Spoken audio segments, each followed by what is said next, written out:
राज्यों का जो व्यय है सेंट्रल सेल्स टैक्स को लेकर वो उसको उपलब्ध कराइए आप, ताकि वो अपने कामकाज चला सके। दूसरी बात जो हमारे कई साथियों ने कही, सारे देश का सराफा बाजार 12 दिनों से बंद है। जिस दिन से बजट आया है उस दिन से वो हड़ताल पर है। चाहे वो झारखंड का हो, चाहे वो अहमदाबाद का हो, चाहे वो चांदनी चौक का हो, चाहे वो हैदराबाद का हो, गुजरात का हो, महाराष्ट्र का हो, पूरे देश का सराफा बाजार बंद है।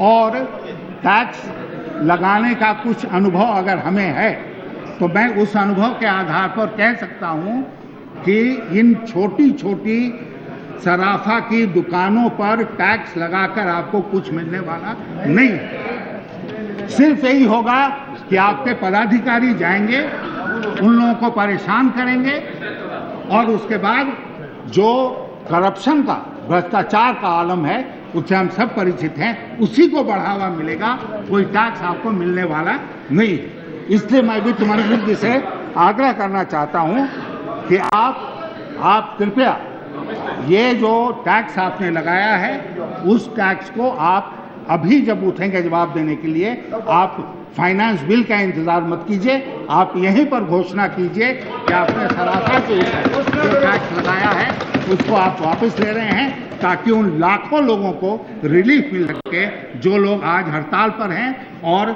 जिनकी रोजी रोटी उनसे छिन गई है। उन लोगों का मैं आपसे पुरजोर सिफारिश करता हूं कि आप उनको पहुंचाएं। ये मैं एक अंतिम बात और कहना चाहता हूं कि फिर क्रूएल्टी और काइंडनेस की बात, कि आपने तो लोगों के जेब पर डाका डाला, 41,000 करोड़ रुपया उसमें से निकाल दिया, लेकिन आपने सरकार के खर्च को काटने के लिए क्या, कम करने के लिए क्या किया? Where is your expenditure management? और मैं कहना चाहता हूं महोदया, बहुत जोर देकर इस बात कि सरकार ने, वित्त मंत्री जी ने नहीं कहा कि मंत्रियों के विदेश जाने पर हम रोक लगा रहे हैं। उन्होंने नहीं कहा बड़े सरकारी पदाधिकारियों के विदेश जाने पर हम रोक लगा रहे हैं। उन्होंने नहीं कहा हम जो ट्रैवलिंग अलाउंस है उसमें ये कटौती कर रहे हैं। उन्होंने नहीं कहा अपने मंत्रालयों को कि कागज के दोनों तरफ टाइप करो। उन्होंने नहीं कहा किसी चीज के बारे में, पेट्रोल का, डीजल का जो ये है, ऑस्टेरिटी के बारे में इनके बजट स्पीच में एक शब्द नहीं है। देश को आप कहते हैं कि बेल्ट बांध के तैयार हो जाओ, टर्बुलेंट वेदर आ रहा है, तो पहले तो आप अपना बेल्ट बांधो। आप अपना बेल्ट नहीं बांधेंगे, आप कहेंगे सरकार का बिजनेस एज यूजुअल, तो देश की बात, जनता आपकी बात क्यों मानेगी? अभी यहां बैठे हैं जायसवाल साहब, कानपुर में बोल के आए हैं कि जैसे मच्छर चूसता है ना खून, उसी तरह आप खून चूस रहे हैं लोग। ये खुद कहते हैं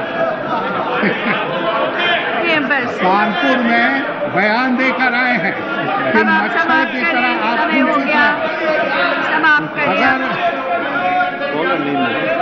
अरे आपका सब अखबार में छप गया है, आपका बात